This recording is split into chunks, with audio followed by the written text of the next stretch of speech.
I told him after that long run, like, this is who you are. And I think, that just opens up the pass game.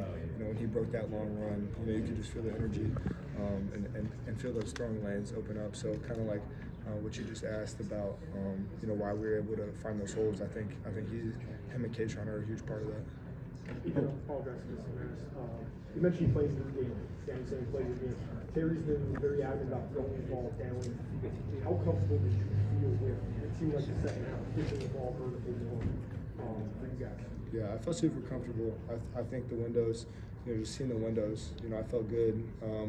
Game one, maybe they felt tight. Game two, and loosened up a little bit. And in game three, I'm starting to see it better. And those guys are really separating at the top of the routes. I'm thinking of the one early on to Trevor. He did a great job. Had a tight corner on him and really separated well, and it makes my job easy. Ethan, what has been, it seems like you and Trevor are really starting to develop a connection. What has been the cause of that, do you think?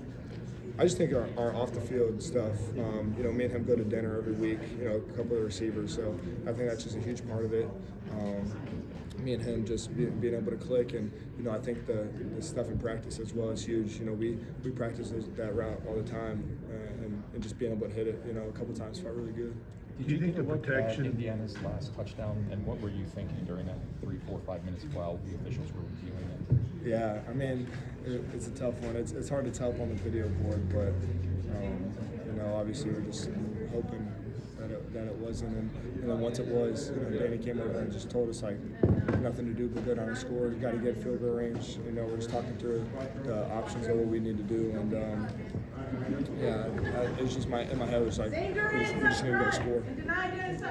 After the game, Fernando walked up to you. You two exchanged a moment. What did he tell you, and what was just that whole thing like? Yeah, we were just expressing how well we think each other did. I think that he's a great player, obviously, and the Heisman finalist for a reason. So I just want to tell him that, and that I'm pulling for him, and he's a great player. So just kind of expressing that to him. How much better